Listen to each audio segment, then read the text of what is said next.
anniversary of the uprising of the Buckley's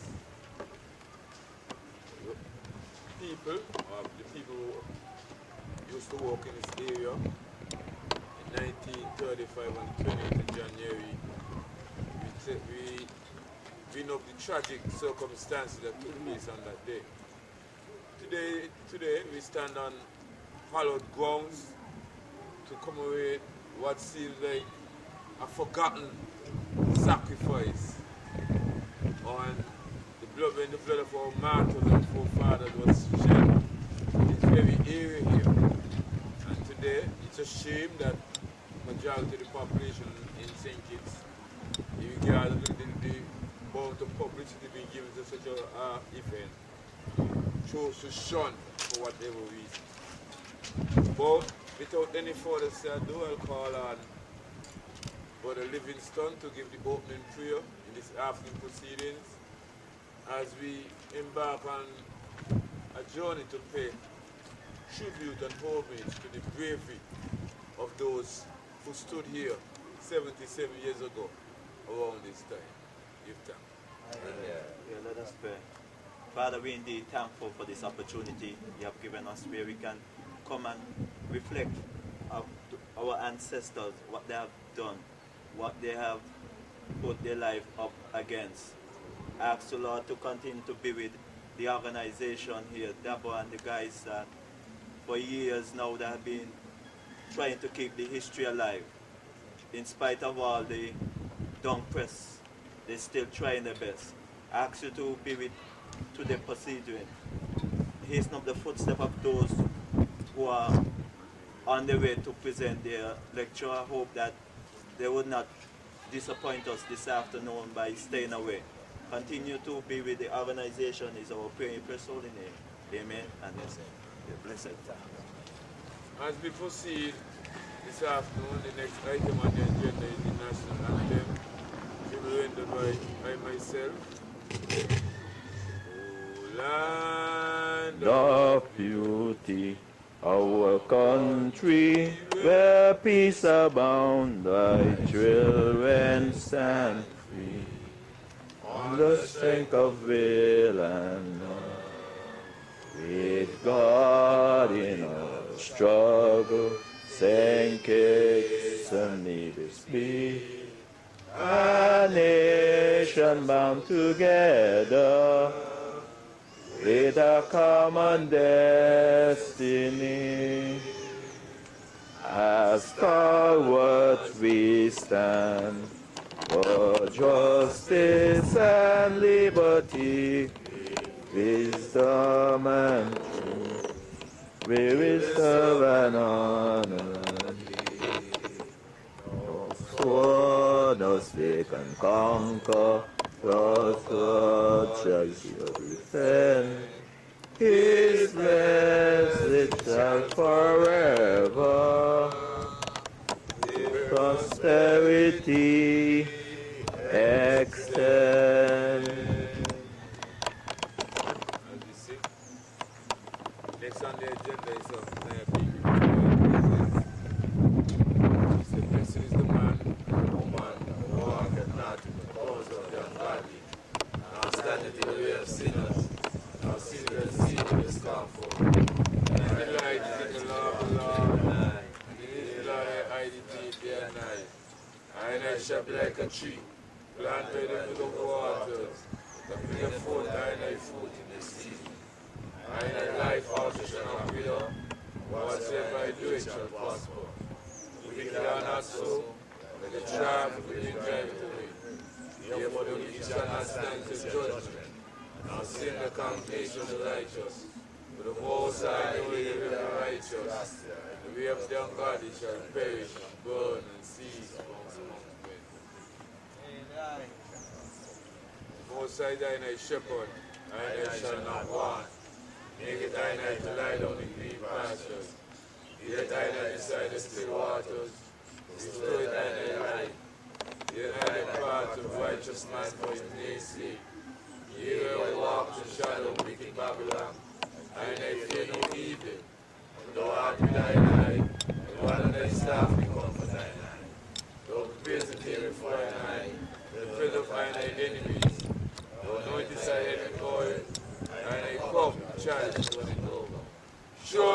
goodness and mercy shall follow I all the days of my life, and I shall dwell in the house of the living eye. Eli, Selassie, King Rastafari. Behold how good and how pleasant it is, when I brethren and sisters to dwell together in love and unity. Let the precious ointment upon thy head, run down thine ears, into his skirts of thy garment. As the dew of woman, you send upon the holy mountain of Zion. Hail Most High, Eli, Selassie, King Rastafari. I command his blessings, life and guidance and protection forevermore. Eli, Selassie, King Rastafari. Princes and princesses shall triumph in the rest of the world. I feel which shall stretch forth an hand. O thou divine majesty, Eli, Selassie, King Rastafari. Then I will come from thine eye to try the path of righteous man. He thine, O Father. He shine thy love and loyalty and earth in Mount Sinai. He shine to forgive that thine eye must be forgiven. And thou thine eye with a wise mind and knowledge and blessing and understanding to do thy will. So the aged be protected, the infant cared for, the sick nourished, the hungry fed, the naked be clothed, shelter for the shelterless. Give thine eye a place everlasting King man. Thine eye must prove full from its first days. The enemies are past and decay. The depths of the sea, the bed of the beast, the bottom of the earth, the lake of fire. Give thine eye a place everlasting King man. Thine may continue to show forth thy eyes. Eli, Selassie, King Rastafari. Many nights, we possess them out. Thy face shall be by thy hand. Lord, and step in thy sight. Eli, Selassie, King Rastafari. I shall shake my deep. Roll to the walls, roll to the sound, roll to the port, roll to the night. Eli, Selassie, King Rastafari.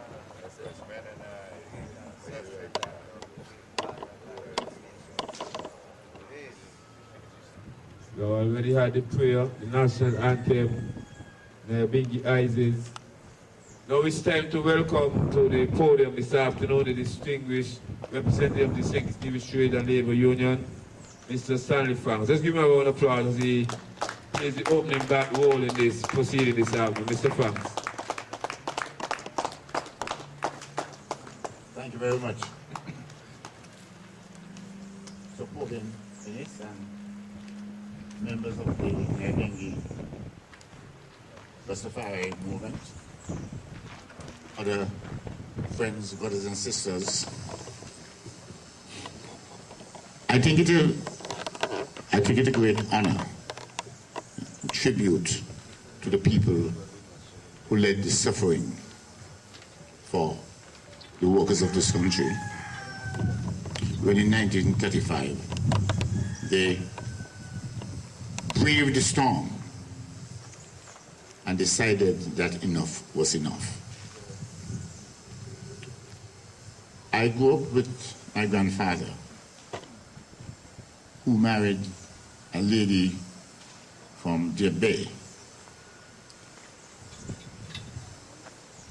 She worked here at Buckley's estate. She worked in the house of the Doorbridge. And she has told me the stories of what happened here on Buckley's estate. She explained to me that there were house servants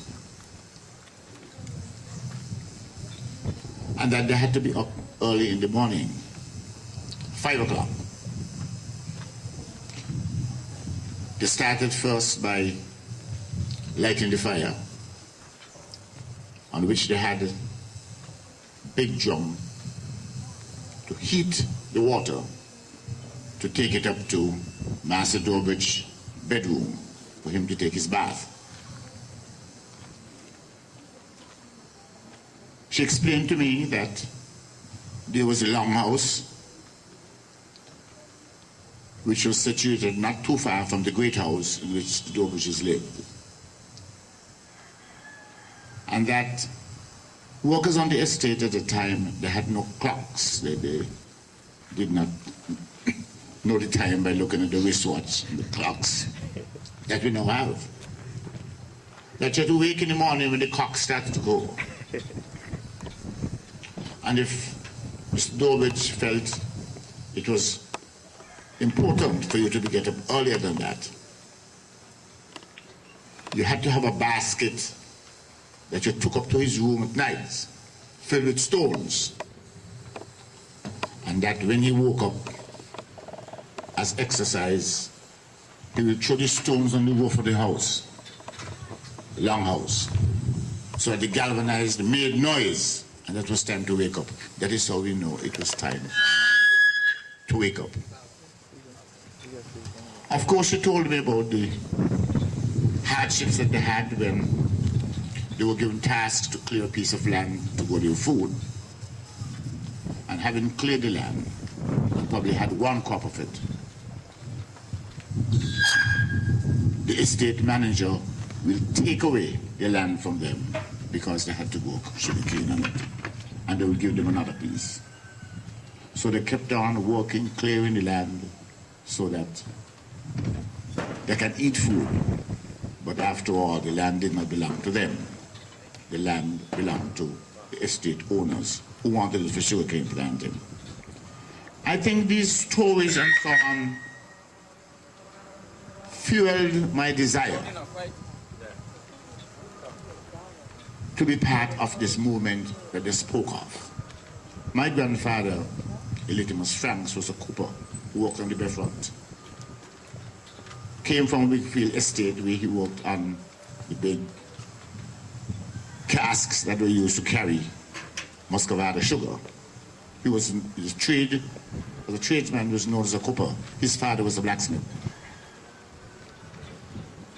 And when old Franks were able to buy some property, that made him eligible to vote. Because to vote, you had to have some property to qualify you to vote. And so he, with 10 other men, 9 other men, because there were 10 of them, started the Workers' League. And he was able to do that because the Workers' League was a limited liability company. And to be a director of the company, you had to have something, you had to have some money. And so that is where they started. But of course, the movement of the union movement started before that. So in fact, the workers' movement, the union, gave birth to the Labour Party as we know it now, which was then called the Workers' League. Of course, there were laws against forming union, so the union itself had to be a sort of benevolent society like the Black and White and the Hat and Hands and so on, the same kind of organization that they formed. But what is amazing is that these people, having made the sacrifice that they made in 1935, they seem to be all forgotten. And that when somebody speak of it, they speak of it glibly, as if just an event in history that had no significance. And so it is not important for us to remember. Yet, every year in November, we go to celebrate the courage of the men who fought the wars of 1918 and 1939 to 45, the First and Second World War. And we dress ourselves and go down and lay wreaths of poppies and salt from England in order to commemorate the sacrifice they made. And yet with all the glib talk, no one who is an authority would take the step to put in place a monument to the memory of these people who lost their lives to fight for better working conditions, and to fight for better working conditions for which we now today enjoy. It's documented in history. People like Sokobi and Sansan have written about it. And yet today, on a day when we should commemorate that great sacrifice, just few are gathered on to celebrate.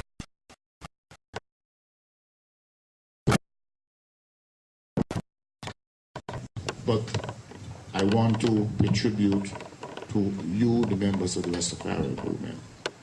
Yeah. You know, today, at least last night, I was looking at the television and saw the movement of the Muslims who every year make. Pardon me? It's called a Hajj. Yes. The Hajj. But they do that because it is a commitment to their faith that they go there to refresh their minds and remember, to meet and mix with one another. And people make sacrifice to go there because these are things that are worth remembering as far as their faith is concerned.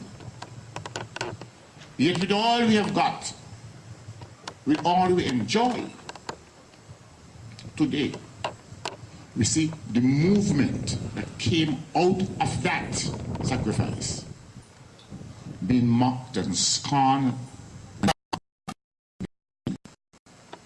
A part of the trade union movement which is now dying. We complain about the hardships and so on at the workplace. But people sacrifice their lives, and we ask you to sacrifice $2 a week to keep the movement going. And that is not important enough for us to do. Workers crying out about the hardships of life and the difficulties they face at the workplace. Yet they think the trade union is a house. The trade union as it is now is there because of the sacrifice. When as a boy, Massey's house was it was an upstairs house by then. But a wooden place, dark, when you go inside and there was black. But it was built by workers in the sugar industry who built that. When the whole call was called, 6,000 persons, the members. And the hall was packed, and they sat together, they ate together, and they made resolutions as to what they want to happen in the industry. And they worked and they fought for it. Today, it's over. What is happening to our people?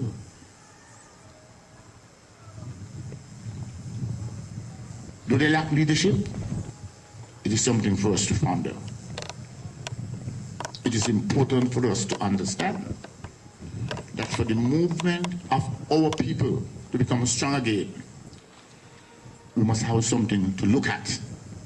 Maybe that monument is what we need to erect for people to look at, for people to have an annual pilgrimage to the spot where our people sacrifice so that we today would live.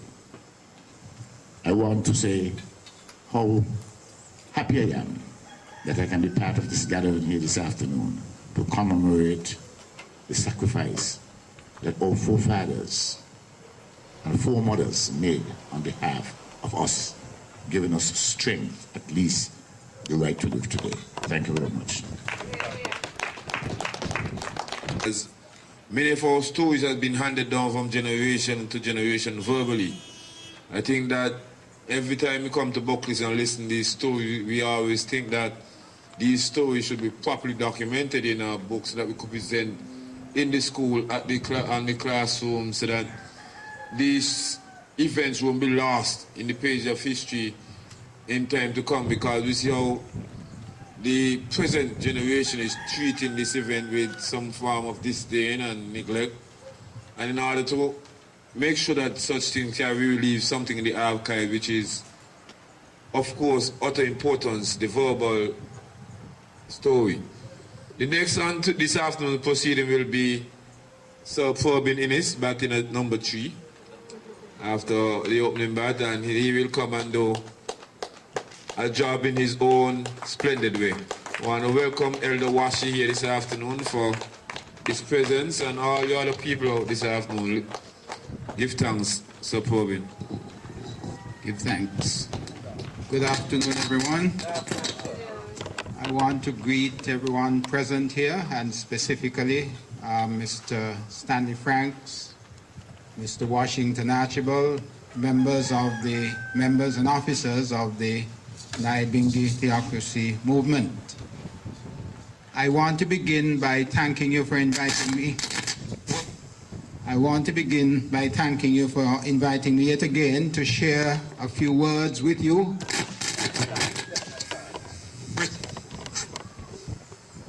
That's the only reason. All right. Yeah. For inviting me yet again to share a few words with you on this very special occasion. What I have to say will highlight, I hope, the importance of the event which you celebrate, not only in the history of St. Kitts, but in the history of the Caribbean. I welcome this opportunity to salute the heroes and heroines of the Buckley's riots. I'm doing this against the background of the fact that this year the persons responsible for History and Heritage Week have chosen as their theme celebrating the contribution of our everyday heroes and heroines to the history and heritage of St. Kitts Nevis. Undoubtedly, if you are going to prepare any list of the heroes and heroines of St. Kitts, those persons who made the sacrifice, those persons who shed their blood in order to win the splendid victory which they won in 1935, those persons must be included among our heroes and heroines. Why do I call them heroes and heroines? I need to make this point because certainly young people in St. Kitts believe that heroes are limited to national heroes, that is to say, politicians who are no longer with us, and it is they who are national heroes. We thank God for what the heroes, the national heroes, have done, and may their souls rest in peace. But we would be shortchanging ourselves if we limit our vision to politicians. Hence our theme this year, the everyday heroes and heroines, the men and women who walk the face of this island and who by their hard work, by their sacrifice, by their courage, by their dedication, by their commitment, they are the ones who are showing us how to live. They're the ones who are helping us to form this nation. And I hope and pray that the message will not be lost on us. I'm very troubled by the fact that we pay such scant regard to our history. It is very sad. It is very, very tragic. And it is we who are shortchanging ourselves, because I want to submit to you that if only we knew more of our history, we would have a stronger sense of identity as to who we are, as to where we came from, and indeed where we are going. Because if we do not know where we came from, we cannot even know where we are, much more where we are going. And so we are shortchanging ourselves. And I want to make the strongest plea possible for our leadership, not just the political leadership, but all our leaders, to recognize how critical important it is for us to know our history and for us to derive the strength and the inspiration and the hope from knowing our history, because I want to suggest to you that we are descended from a proud race of heroes and heroines. Because you see, if you think of what slavery was, if you think of what slavery meant to our forefathers and mothers, then they had to be of the utmost courage and fortitude. They were not only physically strong and courageous, because by definition, it was only the strong and courageous ones who survived the Middle Passage and then survived all that they had to endure here on the island of St. Kitts. They were strong, they were courageous. And I want to remind you that they never, never, never, never gave in to slavery.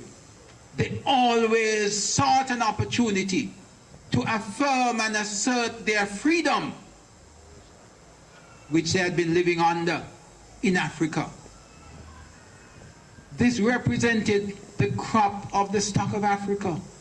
Young men and young women who were snatched in the prime of their lives, at a time when they were fit to make the best contribution they could to their country and their civilization. They were seized and locked up in dungeons and then shipped across the seas in order to work as enslaved people here in the Caribbean. I'm saying to you that these were strong and courageous and proud individuals, because if they were not, they too would have succumbed to all of the pressures to which they were subjected. That is why the Indians never survived. The Amerindians did not survive. They fell victim partly to European diseases and partly to the pressure, the conditions under which they had to labor when the Europeans came to the Caribbean. The Amerindians did not survive. And to a large extent, the Europeans did not do much better. And it is thanks to the strength and the resilience of our African forefathers and mothers that the English economy, the English Industrial Revolution, it was on their backs, on their sweat and toil and sacrifice, that Industrial Revolution was built. So let us not buy into the nonsense that African people were in some way inferior. And I'm saying that we need to know our history, and we need to interpret our history aright, so that we do not buy into the European propaganda which says, well, they were an inferior race and that is why they were enslaved. And I'm suggesting to you, my brothers and sisters, those who stay away, those who do not want to be part and parcel of this celebration, they are in fact buying into that propaganda, instead of coming out and affirming that yes, their freedom was largely won in 1935, they stay away. They want to have no part of it. I want to, in a few brief moments, to put into context what happened in 1935. Because, as I said before, it was not just a St. Kitts incident. It is something which was the springboard for similar activities, riots and rebellions up and down the Caribbean. It started here in St. Kitts. And so anyone who wants to say to you that in some way we, the people of St. Kitts are descended from inferior stock, tell them no. Learn your history. And I want you to understand that in 1935, almost on this very site that we are standing this afternoon, when the men and women said to Mr. Dobridge, no thank you, we've had enough. And they started a movement which transformed the whole of this society and indeed the Caribbean. Why do I say that? Prior to 1935, it was against the law to form a trade union. And it therefore meant that the workers had no kind of representation. They came to Mr. Dobridge and they asked, well, what are we working for this time, boss, this year? And he said something like this, same as usual, which meant that he could increase the wage if he chose to, or he could reduce it quite arbitrarily. They had no say whatever in the matter. And they felt that, you know, they'd had enough. Bear in mind that it was 100 years since emancipation. And when they reflected upon their lot, they must have said, well, after 100 years, and every year people used to meet and have parades in order to, as they call it, celebrate emancipation. And the more thoughtful people among the working class said, well, what do we have to celebrate? We are still slaves to the system. We are still slaves to the system.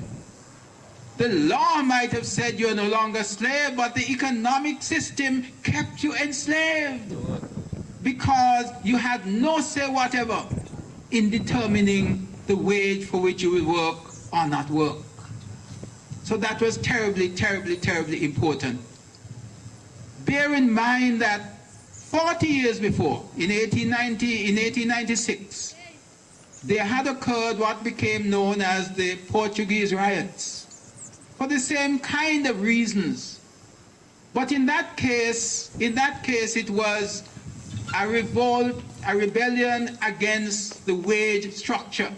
But 1935 was more all-embracing, because it was talking now not just about working conditions and wages, because they were talking about the living conditions. Sure. St. Kitts was in a situation where people were just voting with their feet. They were going away to Cuba, to Santo Domingo, to America, to Panama, wherever they could go, they were going, to the extent that between 1896 and 1930, the population of St. Kitts fell by 43%. And so when you wonder today, well, where have all the Kittitians gone? They were going in their numbers away from St. Kitts. And St. Kitts, as a result, was like a magnet drawing people from the other islands. And so today you're finding that Kittitians are not as nationalistic as they should be, because they lost such a vast proportion of their native population. People who should have been here building and trying to make, they went away. The point I'm making then is that in 1935, it was not just a rebellion of people who wanted better wages.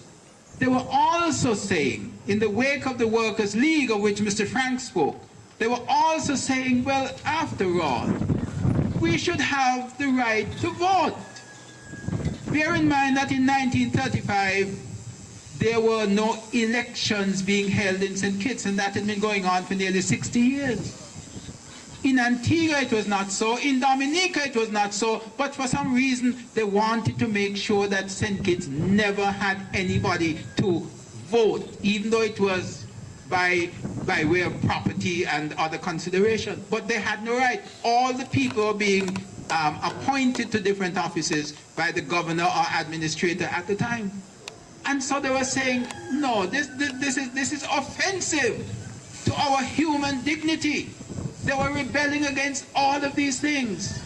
And so we have to understand that 1935 was a transforming moment, not only in the history of St. Kitts, but in the history of the entire Caribbean. Because you see, within months, within weeks, if you will, similar activities, riots and uprisings were taking place from Jamaica, Barbados, all the way down to Trinidad. But bear in mind that the example was set here in St. Kitts. And so today, we are happy to celebrate our heroes and heroines. Why? Because they have shown us the way. They were not violent people. And even today you get the impression that some people want to have nothing to do with the Buckley celebration because they say, well, these were people who were violent and they were... But that they, in fact, had the moral high ground. They had the moral high ground because they had been begging for years and years and years. They were begging for the right to be heard, to express themselves, to vote for whom they wanted to vote, so that their children could have a better life. And all, they were trying, but nothing happened. And it reached the point where they felt, well, listen, we cannot take this anymore. It is only human that we should react and respond to the challenge which is confronting us. And that indeed is the nature of a hero or a heroine. They put themselves at risk. They put themselves at risk for the benefit of others. It really didn't matter to them that some of them might actually lose their lives. Some of them might end up in jail. Some of them might be maimed for life. It didn't matter to them. And we have this picture being painted in the official reports that after 3 men had been shot and killed by the Defense Reserve on the Monday afternoon, you had women being in the vanguard and leading the counterattack, saying to the police, shoot me now, shoot me now. I mean, they had reached such a point of defiance. Nothing could stop them. And they were so committed to ensuring that better must come for them and for their children. I asked my brother here what theme he had chosen for this year. And he said to me something like, what? Your blood was not shed in vain. Your blood was not shed in vain. I have to be very careful here because I can't be disagreeing with you at all in any way if you make a statement of that nature. All right? But it is a question to ask. It is a question to ask. The heroes and heroines whom we celebrate, the courage which they showed, the courage which they demonstrated, is it lost on us? The sense of unity that they demonstrated, is it lost on us? I want you to answer that question individually. And in closing, I want to say that I salute the organizers of this function. Yeah. And I say to you, be not discouraged, because the greatest movements in the world started with a few individuals who had vision, who had courage, who showed commitment, and who were prepared to move forever forward. And Grandfather, Mary named him Batrosh. Name him what? Batrosh. Is that a name for a dog? Oh, yeah. That's what Peter Paul Rubens named his dog. Here, I'll show you.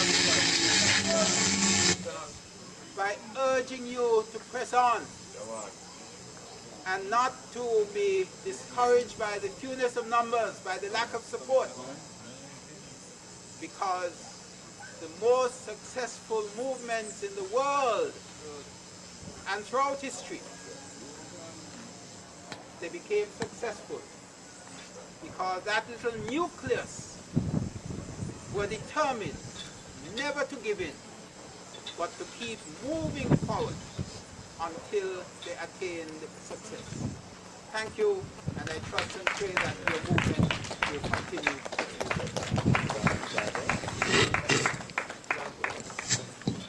Ahead, we want to thank you for your words of encouragement and tell you that those words coming from a man, an elder man like you, have been well received, and we take that as a compliment because we know that you're a man of high honor and very distinguished person.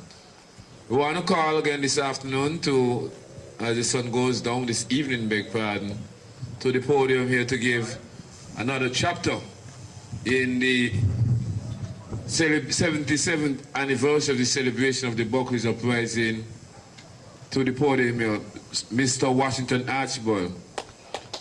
But in answering the question of sub-probing, I would like to say that when you see all of us out here celebrating, it is a testimony that their blood was not shed in vain.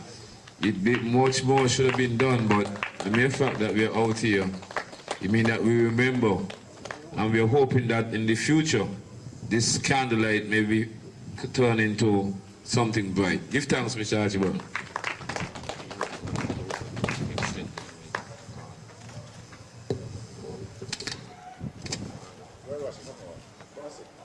Good evening, everybody.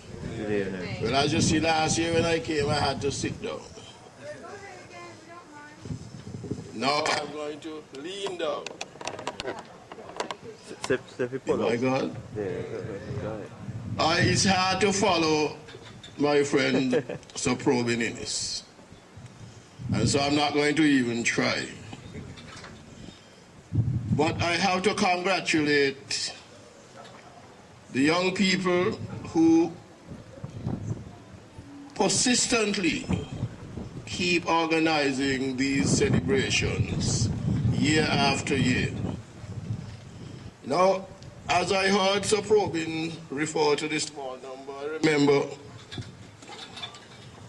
in Trinidad, on the 1st of August every year, there's a massive celebration in honor of emancipation. It is called Emancipation Day. It started about 10 years ago. And the man who started was a young man with a certain kind of vision. And when he told his friends in Trinidad that they want to organize, this thing was... Yeah, he going to come in, Go ahead. He told them that he wants to organize Emancipation Day. The most of Trinidad laughed at him. And his first Emancipation Day march only had 8 people. And they marched gallantly from the Lara Promenade up to the Savannah. 8 people. And every year he consistently tried until he died. But if you go to Trinidad on the 1st of August this year, you will see 100,000 people marching in celebration of the emancipation of the slaves. We hope that one of these days we'll have 40,000 people taking part in this great celebration. But you see, the people of Buckley are going to have to help in its promotion. This was a great event, and I don't think that the people of Buckley understand that they are living on sacred ground. I am glad to see behind me a family. I see some children sitting down, listening to this, taking part on the side in this celebration. I am happy to see that because I firmly believe. The card one going a bit. Yeah. Just talk, Wash it, talk. Just talk. I very firmly believe that this celebration every year of the Buckley's riot is going to prove to be one of the greatest historical events in St. Kitts. Now, the people in Buckley's have to learn to be proud of this little corner of the earth. Sandy Pointers tell you how proud they are of Sandy Point. Old Road people tell you how proud they are of Old Road. It was the first political center of St. Kitts. Now, Buckley's people are going to have to grow up, the little children who are behind me here, are going to have to grow up to be proud of Buckley's, because Buckley's was the most important corner of the Caribbean in 1935, and it is because of Buckley's why the Caribbean, the English-speaking Caribbean, is what it is today. Buckley's is an important place. And all the households of Buckley's should be here this afternoon, taking part in the celebration, but they have to be brought up to date. They have to be told what a great celebration it was. And maybe the reason why they don't think it is such a great celebration is that the revolution which Buckley's was supposed to be representing did not trickle down much to them. Now, a lot of people, black people, have benefited from that Buckley's revolution. But let me tell you something. I'm doing research just now for a book. And you know what I found to my dismay? Between 1835 and 1935, 100 years, there wasn't a single black landowner in St. Kitts in 100 years. All of the land in St. Kitts belonged to either white people or brown-skinned people. And let me tell you about the brown-skinned people. They started off as brown-skinned people, but a law was made to turn them into white people. So they had to be called white people. So all of the land, every square inch of land, of cultivable land, was in the hands of the white people, the European people, and their descendants. And you know what happened? Up to now, we look at, you see, when slavery was abolished, the next thing which should have been abolished was the sugar industry. Because the sugar industry could not survive without slavery. And once the slaves were emancipated, there should have been no sugar industry. The land on which the slaves were working should have been passed on to them. We should have developed a peasantry. Mr. Probin talked about 1896, the riots, the Portuguese riots. You know why they had the Portuguese riots? Because the land in St. Kitts, nearly all the land, all the estate belonged to a man, a white man named Ferraro. They say he came here without any money. They say he found a barrel of money in a cane full. I don't know if that is true. But they say from that barrel of money which he found, he was able to amass great wealth and own a whole lot of estates and employ black people. And he refused to pay them, and so they rioted. As is in the case of all riots, the British sent in a man of war and killed a couple of people. So when the people who came in to investigate the 1896 riots, they concluded that what St. Kitts wanted was a peasantry. St. Kitts wanted black people to own small plots of land, to do their own planting, so that small people, a peasantry, small land ownership would have developed, and the land of St. Kitts would have been in the hands of local black people. Did not happen that way. Because the white people persisted in running a sugar plantation on St. Kitts. And they kept that land intact. They kept a firm grip on that land. So up to 1935, our people still had to be fighting for a half a penny a week in wage. Why are you so probing? Half a penny or 3 half pennies? Half a penny? 1 cent? Our black laborers who were making the white people rich had to fight to get a halfpenny a week on their wage, and they were refused. And so they had to have a riot.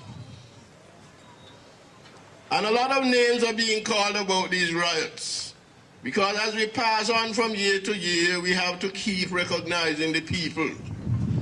And there is one person I want to draw to your attention this evening. A man named Joseph Alexander Nathan. Now, nobody hears about Mr. Nathan. I knew him as a little boy. When I knew him, he had just come out of a stroke. And so he used to walk on the side, something like how I walk. He used to walk with a stick. He was not a feeble man. But Joseph Alexander Nathan was one of the big heroes of the Buckley's riot. But you don't hear anything about him because people called him all kinds of names. They said he was an instigator of riots. And so even people in his own movement, people like Mr. Manchester, because Mr. Manchester was, you know, he was a white man, a half-white man. He went away to college and he learned to do things decently. He didn't believe in the riot. The riot caught him unawares. Even Mr. Sebastian, my hero, my personal hero, he was an educated man and a very dignified man. He did not want the riot. He was caught off guard. The man who was behind the riot was Joseph Nathan. For when they gathered in this area and the police came and spoke to Mr. Sebastian and Mr. Manchester and said, tell the people go home. Manchester and Sebastian told them to go home. Some of them went and some stayed behind. Of those who stayed behind, they started throwing stones at the police. Nathan, I don't know what he told him under his breath, but Nathan was a man who believed in the organization of a trade union. He had lived abroad in America.